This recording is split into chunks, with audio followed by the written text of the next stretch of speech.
कि आपने पार्टियों को मूर्ख बनाया है, आपने अधिकारी को मूर्ख बनाया, आपने जनता को मूर्ख बनाया है, आपने जितने सियासी दल है उनके सांसदों को तोड़ने के लिए शाम दाम दंड भेद सब किया है। लेकिन आपने तो भगवान के साथ भी शाम दाम दंड भेद शुरू कर दिया। मुझे नहीं लगता कि भगवान आपको माफ करेंगे। और वो देखिए इसमें क्या है, सियासत के हिसाब से अगर आप देखेंगे, जो अंधा होके आपको वोट डालता था, जिनको हम अंधभक्त कहते थे, उनको भी नजर आने लगा है। नमस्कार दोस्तों, कैसे हैं आप लोग। उम्मीद है आप सभी अच्छे होंगे। उत्तर प्रदेश के अंदर अयोध्या, वहां स्थापित राम मंदिर और उस राम मंदिर में होती लूट इस वक्त चर्चा का विषय बनी हुई है। और इस पर अरविंद केजरीवाल ने एक और सवाल दाग दिया है। सवाल यह दाग दिया है कि योगी जी जाते हैं राम मंदिर, मोदी जी जाते हैं राम मंदिर, भारतीय जनता पार्टी वाले आरोप लगाते हैं कि विपक्ष वाले नहीं जाते हैं, अखिलेश यादव नहीं जाते हैं, राहुल गांधी नहीं जाते हैं। लेकिन दावा यह है कि अमित शाह भी राम मंदिर गए नहीं है पिछले 2.5 साल से। अब क्यों नहीं गए हैं और इससे क्या फर्क पड़ जाएगा, अपने आप में सवाल खड़े हो रहे। और दूसरी तरफ बताया यह जा रहा है कि जो राम मंदिर के चोर हैं, जी हाँ, चोर शब्द का इस्तेमाल कर रहा हूं, डकैत शब्द का इस्तेमाल नृपेंद्र मिश्रा ने किया था। वो कह रहे हैं कि इन्होंने झाड़ू तक को नहीं बख्शा। जी हाँ, झाड़ू में भी कमीशन खाया है। एक व्यक्ति ने खुलासा किया है जिसने राम मंदिर में काम भी किया, और उसने बताया है कि अनिल मिश्रा हो चाहे गोपाल राव, इन्होंने खुलकर गुंडई की है।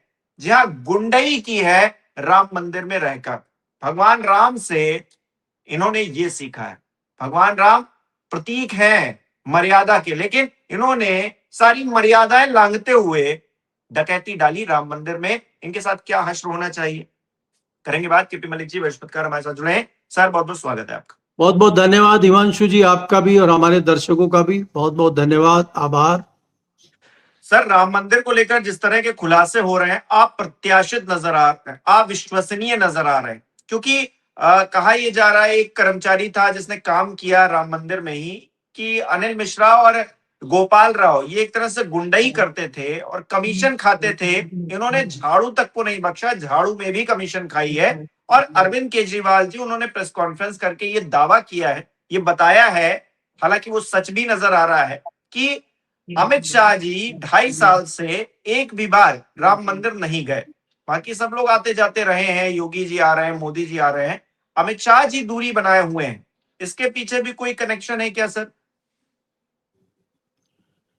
नहीं, देखिए हिमांशु जी, दो चीजें हैं जो आपने सवाल पूछा है। अब अमित शाह अयोध्या नहीं गए हैं, ऐसे तो बहुत सारे भारतीय जनता पार्टी के नेता हैं अमित शाह के अलावा, और दूसरी पार्टियों के लोग भी हैं। जरूरी नहीं है कि हर व्यक्ति अयोध्या जाए। हो सकता है अमित शाह जी हमारी और आपकी सोच के हों, वो घर में ही पूजा पाठ करते हैं और उनको आवश्यकता ना महसूस हुई हो वहां अयोध्या जाने की, राम मंदिर जाने की। और वो राम मंदिर क्यों जाए, वो तो गए थे ना, वो तो बिहार में गए थे, वो तो बंगाल में गए थे, वहां तमाम मंदिर तमाम मठों में गए तो हैं वो। तो वो अब जाएंगे ना। अब 2027 का उत्तर प्रदेश का चुनाव है, तो अमित शाह जी अब यूपी में ही रहेंगे। तो केजरीवाल जी की जो शिकायत है, वो शिकायत दूर हो जाने होने वाली है अरविंद केजरीवाल की। अरविंद केजरीवाल जी चिंता ना करें, अमित शाह जी खाली राम मंदिर ही नहीं, कृष्ण मंदिर मथुरा भी जाएंगे, काशी भी जाएंगे, वो सब जगह जाएंगे वो। और जो हमारे बद्रीनाथ केदारनाथ है वहां भी जाएंगे वो भी, क्योंकि उत्तराखंड में भी इलेक्शन है। तो अरविंद केजरीवाल जी को अब चिंता करने की जरूरत नहीं है, क्योंकि यहां अभी तक जो है अमित शाह जी का काम नहीं था भाई। तो किस लिए जाते वो, इसलिए नहीं गए। एक बात तो ये हो गई। दूसरी बात जो आप कह रहे हैं कि नए नए खुलासे हो रहे हैं, देखिए ये बात तो जाहिर है कि चंदा चोरी हो रही थी। चंदा चोरी के अलावा मंदिर में जो भी चीजें हो रही हैं, सब में जो है करप्शन था। अब आप ये बताइए कि जिस तरह की चर्चा चल रही है कि राम मंदिर में जिनकी सिक्योरिटी लगी हुई है वो राज्यसभा के मेंबर हैं और भारतीय जनता पार्टी के हैं, और उन्हीं की सिक्योरिटी एजेंसी है। और तथ्यों में यह भी आया है कि अगर 80 गार्ड लगे हुए हैं, बिल 160 का बन रहा है। और अभी यह हुआ कि भाई वहां 400 गार्ड लगे हुए हैं। 400 गार्ड लगने के बाद भी वहां चोरी हो रही है। 400 गार्ड रहने के बाद भी वहां व्यवस्था हो रही है। 400 गार्ड होने के बाद भी वहां पे जो है सीसीटीवी के सामने से चोरी करके ले जा रहे हैं। और एक बार नहीं, कह रहे हैं 70 बार चोरी हुई है और सीसीटीवी की रिकॉर्डिंग हटा दी गई है, बाकी चीजें हटा दी गई हैं। तो ये कोई छोटी मोटी चोरी नहीं है। इसको चोरी कहना बार बार, चोरी कह के इसको डकैती का अपमान करना है, डाके का अपमान करना है। इसको चोरी या जो है हेरा फेरी कह के या थोड़ा बहुत उस तरह से बात कह के इसको डकैती की और जो डाका पड़ना होता है उसकी हम इंसल्ट कर रहे हैं कहीं ना कहीं। हम तो देखिए नपेंद्र मिश्रा जी की बात पे हैं। नपेंद्र मिश्रा, अनिल मिश्रा, ये सब जो लोग हैं जो वहां काम कर रहे थे, ये सब क्रांतिकारी लोग हैं। और नपेंद्र मिश्रा जी कह चुके हैं भाई कि वो तो डकैती थी, वहां तो डाका पड़ रहा था, और उनकी बात सही सिद्ध हो रही है। लेकिन मैं एक बात आपको कह सकता हूं कि जिस प्रकार से भारतीय जनता पार्टी को सत्ता में लाने वाले भगवान राम थे, अयोध्या का मंदिर था, ये अयोध्या थी। जिस तरह से दुहा है भारतीय जनता पार्टी ने अयोध्या को और भगवान राम को, अब भगवान राम चुन चुन के उनसे बदला लेना शुरू कर दिया है। देखिए, पहला तो आप ये देखेंगे मंदिर बनते ही आपको याद होगा कि 2024 के चुनाव से पहले किस प्रकार से भव्य मंदिर का आयोजन किया गया था। सारे टीवी चैनलों पे चल रहा था, सबको दूर रखा गया था, कहीं कोई श्रेय ना ले जाए, कोई चुरा ना ले श्रेय भारतीय जनता पार्टी का। लेकिन क्या हुआ 24 के इलेक्शन में? अगर इतना ही जनता खुश थी, मदमस्त थी, मंदिर बन गया था, सब बहुत बढ़िया था, तो भारतीय जनता पार्टी अयोध्या की सीटें नहीं, आसपास की 1 दर्जन सीटें हार गई भाई। खाली अयोध्या की बात मत करिए, आसपास की 1 दर्जन सीटें हार गई भारतीय जनता पार्टी। तो क्या ये भगवान राम का प्रकोप था? यहां तो मैं निश्चित तौर पर भी ये कह सकता हूं कि भारतीय जनता पार्टी के ताबूत में कील ठोकने का काम भी भगवान राम ही करेंगे। और यहां पे जो चीजें हो रही हैं, हम कहें कि एसआईटी बन गई है, हम कहें कि पुलिस ने उसको अरेस्ट कर लिया, इसको ये कर लिया, वो कर लिया है, ये कुछ नहीं हो रहा है। धीरे धीरे सब चीजें अपने आप होती चली जाएंगी।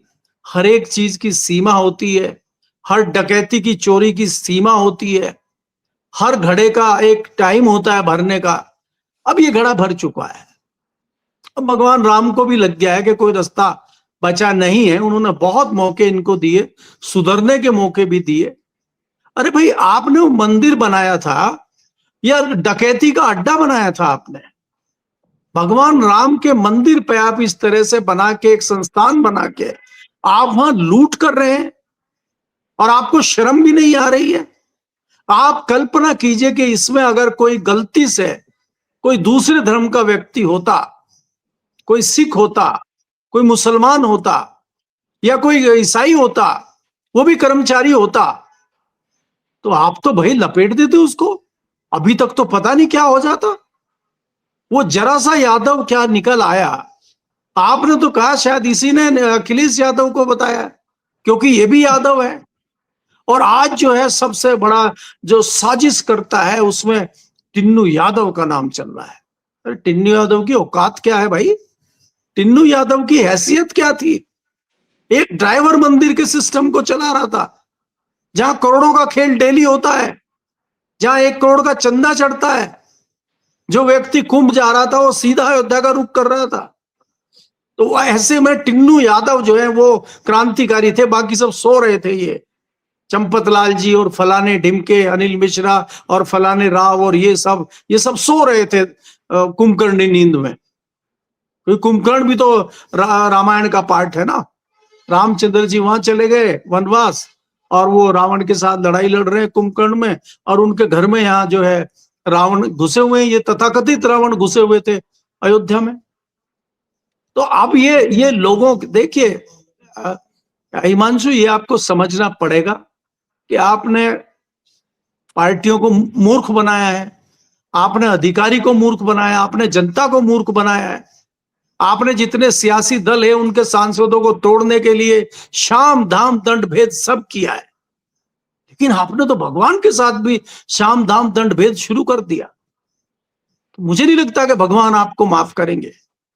और वो देखिए इसमें क्या है, सियासत के हिसाब से अगर आप देखेंगे, जो अंधा होके आपको वोट डालता था, जिनको हम अंधभक्त कहते थे, उनको भी नजर आने लगा है। जैसे कई सारे ऐसे परिवार थे कि वो कुछ भी हो, वो कहते थे चाहे 500 रुपए लीटर पेट्रोल हो जाए, हम 500 रुपए लीटर पेट्रोल लेंगे, लेकिन वोट भाजपा को ही देंगे, मोदी जी को देंगे। अब उनकी आस्था डगमगा गई है। अब वो ये कह रहे हैं भाई साहब पेट्रोल वेट्रोल छोड़ो, अब तो हम इनको सबक सिखाएंगे। अगर एक परिवार में 4 लोग हैं, ये तो 3 का स्टेटमेंट है ये। अब ये कभी भी शायद कहीं गुंजाइश देख रहा है कि शायद कुछ होगा, शायद मोदी जी चीजों को सुधारेंगे, शायद मोदी जी कुछ जादू की छड़ी घुमाएंगे। लेकिन मोदी जी के मुंह में तो ऐसा लग रहा है जैसे दही जमी हुई है। मोदी जी तो राम मंदिर पर मुंह ही नहीं खोल रहे हैं। क्या मोदी जी कुछ और इंतजार कर रहे हैं क्या? क्योंकि अभी भाई देखिए अमरनाथ यात्रा भी शुरू होने वाली है, उधर भी इंतजाम देखना है इन लोगों को। यहां भी चल रहा है उत्तर प्रदेश में। अभी उत्तर प्रदेश में इलेक्शन भी है, तो मोदी जी इलेक्शन को तो नहीं छोड़ सकते, अमित शाह जी इलेक्शन को तो नहीं छोड़ सकते कि ये सोच कर चुप रह जाएं कि यहां कुछ होना नहीं है। चिंता तो अंदर ही अंदर जरूर होगी, और उसको सुधारने के लिए, उसको ठीक करने के लिए कुछ न कुछ अंदर ही अंदर जरूर चल रहा होगा। तो मोदी जी की, अमित शाह जी की, मोहन भागवत जी की ये जो चुप्पी है, ये कहीं आने वाले तूफान की शांति तो नहीं है, कोई बड़ा तो नहीं करने जा रही है। तो ये सब हमें देखना होगा, और उसके लिए टकटकी लगाए अयोध्या मंदिर और दिल्ली और लखनऊ पे दूरबीन सेट करनी होगी। खासकर हिमांशु जी अपनी दूरबीन लगाए, बैठे रहे अयोध्या में और लखनऊ में। बाकी दिल्ली में कुछ होगा तो हम बता देंगे आपको। और नागपुर की व्यवस्था कौन बताएगा सर? नागपुर से भी जो खबरें निकलकर सामने आ रही हैं कि संघ को रिपोर्ट जाएगी, मतलब एक एसआईटी जांच कर रही है, एक जांच कर रहा है संघ। संघ के लोग जो है पहुंच चुके हैं और अयोध्या में जांच पड़ताल कर रहे हैं, एक रिपोर्ट बनाकर मोहन भागवत जी को देंगे। फिर मोहन भागवत जी क्या करेंगे? मतलब ये खबरें प्लांट करने के लिए खाली कि 4 लोग हमने संघ के भेज दिए और हम जांच पड़ताल करवा रहे हैं, दिखावा कर रहे हैं, नौटंकी कर रहे हैं, नाटक कर रहे हैं। एक बयान दिया नहीं गया और आप जो है वहां अपना डेलीगेशन भेजकर जो है जांच पड़ताल करवा रहे हैं। एसआईटी जांच कर रही थी, एक एफआईआर नहीं करवा पाई। एसआईटी का गठन ही ट्रस्ट के कहने पर हुआ, एफआईआर भी ट्रस्ट के कहने पर हुई। जिन लोगों को पकड़ा जाना चाहिए था, अब तो लोग निकलकर सामने आ रहे हैं, कह रहे हैं कि भैया अनिल मिश्रा और गोपाल राव मंदिर में पूरी तरीके से मतलब कब्जा कर लेने वाली परिस्थिति में थे। वो पाए तो पूरे मंदिर पर कब्जा कर लें, हनुमानगढ़ी पर भी कब्जा कर लें जाकर, इस तरह की परिस्थिति थी। और संघ यहाँ पर कुछ लोगों को भेजकर जो जांच पड़ताल करवा रहा है, मतलब मजाक चल रहा है क्या? नहीं देखिए हिमांशु, अगर आप देखें जो एक इंटरव्यू आया था, वो महिपाल नामक व्यक्ति थे और वो मंदिर में काम करते थे, शायद अकाउंट देखते थे, और उन्होंने बहुत अच्छा निर्णय लिया भाई। जब उन्होंने देखा कि भगवान राम के घर में इस प्रकार से चोरी हो रही है, उन्होंने तत्काल सूचित किया। जो भी अधिकारी वहां थे, जिनको उनको लगा भाई इनको सूचित करना चाहिए, उन्होंने सूचित किया। और जब उनको लगा कि भाई मामला नहीं है, कुछ नहीं हो रहा है, तो उन्हीं के ऊपर एक्शन हो गया और वो चुपचाप अपने घर चले गए। किसको जाए? उनको भी पता है कि आप कहीं भी बोलेंगे, मीडिया में बोलेंगे, किसी ऊपर बोलेंगे, तो पता चला आप ही निपट गए, तो वो शांति से अपने घर बैठ गए। जब अभी सिलसिला शुरू हुआ तो उनको एक मौका मिला और उन्होंने वो एक निजी चैनल पे परतें खोल दी सारी चीजें की। और आज भी मुझे लगता है कि सबसे बढ़िया वक्तव्य, सबसे बढ़िया अगर जानकारी दी है तो महिपाल जी ने दी है। महिपाल जी साधुवाद के जो है उम्मीदवार हैं, उनको साधुवाद हमें देना चाहिए, और भगवान भी उनके ऊपर आशीर्वाद और कृपा बनाए रखें जिस तरह की उन्होंने भूमिका निभाई है। तो आज अगर आप देखें, क्या वो तो संघ के ही लोग थे, और संघ के लोग अगर सोच रहे हैं कि हम ये लीपा पोती करके चंपक राज जी को बचा लेंगे, तो चंपत राय तो बचते नहीं है, ना अनिल मिश्रा बचेंगे और ना दूसरे जो राव साहब है ये बचेंगे। ये जो गैंग है इसलिए नहीं बचेगा कि आप इसको कानून से बचा सकते हैं, आप इसको भगवान के प्रकोप से नहीं बचा सकते। और अगर ऐसा नहीं हुआ और इनका कुछ नहीं बिगड़ा, भगवान का कोई प्रकोप नहीं हुआ, तो लोगों की आस्था आहत होगी और लोगों का विश्वास फिर भगवान के ऊपर से उठेगा, जो लोग विश्वास, अंधा विश्वास भगवान के ऊपर करते हैं। अगर आप भगवान राम के साथ इस तरह से करके और आप बच निकलते हैं, तो ये किसी और की हार नहीं है, ये भगवान राम की हार है। और क्या भगवान राम की हार जो उनकी आस्था रखते हैं वो इस चीज को मानेंगे? तो अब इनका अंतिम समय है और दंड भगवान ही देंगे। ना हमें इस सरकार से उम्मीद है, ना हमें इस पुलिस से उम्मीद है। अब इतनी सारी चीजें खुल चुकी हैं कि उस पर क्या कहिएगा। बताइए, वो कह रहे हैं कि भाई पहले भी धन की चोरी पता चली थी और पुलिस में बिना इन्फॉर्म किए पुलिस की गाड़ी आ गई और कई लाख रुपए बरामद कर लाए चंपत राय जी। तो भाई आपने वो टाइम एफआईआर क्यों नहीं करी? अभी फिर हैरानी की बात आ गई कि जब चोरी खुली तब भी आपने एफआईआर नहीं करी। आपने तो तुरंत आके सफाई देना शुरू कर दिया, आपका वीडियो आ गया। जब आपको लगा कि मामला ज्यादा बढ़ गया और चारों तरफ से दबाव आने लगा, तो एक फॉर्मेलिटी कराई गई और आरएसएस ने जो है एक स्क्रिप्ट लिख के भेज दी फिल्म की और अभिनेताओं को कह दिया इस पे एक्टिंग शुरू कर दीजिए। तो एक्टिंग ये हुई कि भाई एसआईटी बनाने का जो चिट्ठी जाएगी, एसआईटी बनाने की जो इंफॉर्मेशन जाएगी, वो ट्रस्ट देगी। लेकिन आज तक वो चिट्ठी जारी हमें होती हुई कहीं नेट पे, कहीं मीडिया में दिखी नहीं है कि जो चिट्ठी जारी ट्रस्ट ने की है कि भैया इस पे एफआईआर कीजिए, इस पे ट्रस्ट कीजिए, सरकार को उन्होंने कहा हो।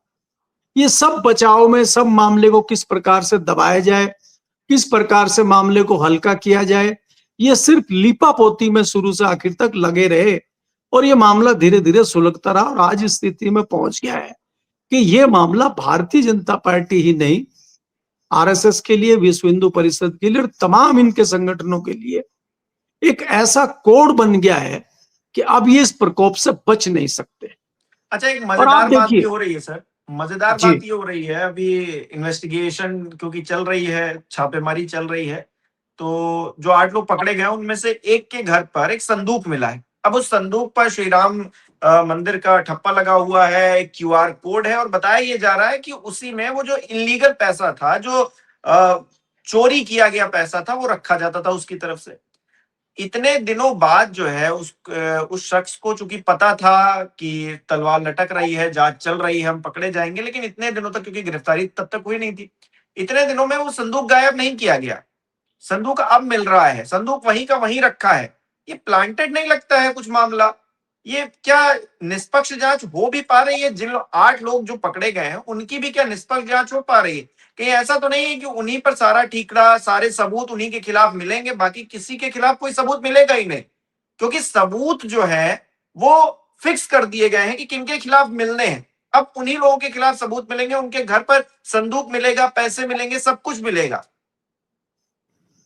देखिए हिमांशु, मैं पहले आपको कह चुका हूं कि अब हमें इस सिस्टम से कोई उम्मीद नहीं है। अब जो भी दंड देंगे वो भगवान देंगे। ये जो सिस्टम है ये इनको बचाने के लिए और जो नीचे के लोग हैं उनको फंसाने के लिए पूरी व्यवस्था करेंगे। जैसे आप फर्जी एनकाउंटर का नाम आपने सुना है ना, तो एक तरह से ये फर्जी एनकाउंटर ही होगा। उनके घर पे आपको तमाम चीजें मिलेंगी। आप ये देखिए, वो जितने कर्मचारी थे, अगर वास्तव में उन्होंने चोरी की थी, कोई इस तरह की चीजें की थी, उनको तो खूब मौका मिला अपने घर से सामान हटाने का। क्यों नहीं हटाया उन्होंने? इतने मूर्ख तो है नहीं वो। वही वही चीज। तो ये जो सारी चीजें हैं, ये जो सारी चीजें हैं, देखिए मैं आपको पहले कह चुका, पुलिस सिस्टम की कठपुतली है, पुलिस सरकार की कठपुतली है और पुलिस वही काम करेगी जो सरकार चाहेगी। सरकार कौन है? सरकार के मठाधीश कौन है? तो पुलिस की क्या हैसियत है? यही पुलिस कल को अगर सत्ता बदल जाएगी, यही पुलिस रिवर्स गियर लगाएगी और नीचे वालों को सबको बरी कर देगी, ऊपर वालों को उठाना शुरू कर देगी अगर सत्ता बदले और दमदार सत्ता आ जाए तो इसलिए खाली पुलिस का कह देना, पुलिस तो नूरा कुश्ती कर रही है, पुलिस तो बेचारी अपना फॉर्मेलिटी कर रही है, पुलिस उससे का तो क्या रिमांड मतलब? भी नहीं मांगी जा रही सर, पुलिस से तो इसीलिए रिमांड, मतलब हंसी आती देखिए, है। पुलिस रिमांड इसलिए नहीं मांग रही है कि पुलिस भी तो अभिनय कर रही है ना। भाई जब पूरी स्क्रिप्ट लिख दी है और उसकी स्क्रिप्ट में लिख दिया गया है किस किस को क्या क्या अभिनय करना है, तो सब अपना अपना अभिनय कर रहे हैं। तो अभिनय चल रहा है पुलिस का भी। वो पता लग जाता है कि देखिए आपको जिप्सी लेके यहाँ जाना है, फलाने के घर जाना है, यहाँ पे मीडिया रखना है, यहाँ पे मीडिया नहीं रखना है, यहाँ पे मीडिया को इन्फॉर्म करना है, यहाँ पे नहीं करना है, ये चीज मीडिया में लीक करनी है, ये नहीं करनी है, मीडिया को भ्रमित करना है थोड़ा सा, इस मामले पर नहीं करना है, यहाँ चुपचाप कर देना है खेला। तो ये सारी स्क्रिप्ट लिखी जा चुकी है और उसी के तहत ये सारी चीजें चल रही है। होना कुछ नहीं है, ये हम डे वन से आपको कह रहे हैं। इसमें 2-4 नीचे के लोग फंसेंगे और ये टिन्नू यादव तो इसलिए भी ज्यादा फंस रहे हैं कि इनका सरनेम यादव है, तो इसलिए इनके ऊपर ये मुख्य साजिशकर्ता के तौर पे टिन्नू यादव आएंगे। और टिन्नू यादव की क्या हैसियत है, टिन्नू यादव किस हैसियत से वहां काम कर रहे थे, किस कैपेसिटी में काम कर रहे थे, वो आप भी जान रहे हैं, मैं भी जान रहा हूं, क्योंकि वो तो नाम मात्र के थे वहां। चंपत राय जी तो असली तो सारी जिम्मेदारी संभालने वाले टिन्नू यादव ही थे भाई। प्रधानमंत्री मोदी जी ने तो टिन्नू यादव को ही चार्ज दिया था। चंपक लाल जी को तो उनकी थोड़ा देख रेख के लिए, थोड़ा चाय वाय पिलाने के लिए शायद रख दिया था चंपत राय को, तो बाकी टिन्नू यादव वहां मठाधीश थे, वही सिंहासन पे बैठते थे, वही हिसाब किताब करते थे। जिसकी एक ड्राइवर की हैसियत हो, जिसकी एक चाय पिलाने की हैसियत हो, आज वो साजिश करता है, मुख्य साजिश करता है।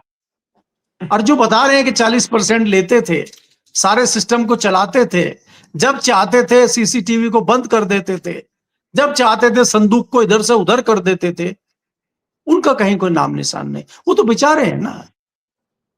तो इसीलिए मैं कहता हूं कि ये उसी तरह से होगा कि जिस प्रकार से पुलिस किसी निर्दोष व्यक्ति का एनकाउंटर कर देती है और कागज में फाइल में लिख देती है, उसी तरह से टिन्नू यादव हो चाहे दूसरे सहयोगी हो, वो जेल जाएंगे, उनके घर से कुछ पैसा बरामद हो जाए, कुछ हो जाएगा, मामले का पटापेक्ष हो जाएगा और बहुत जल्दी नई घटना देखेंगे आप, और फिर उसी पे हम और आप चर्चा करेंगे और ये मामला पुराना हो जाएगा।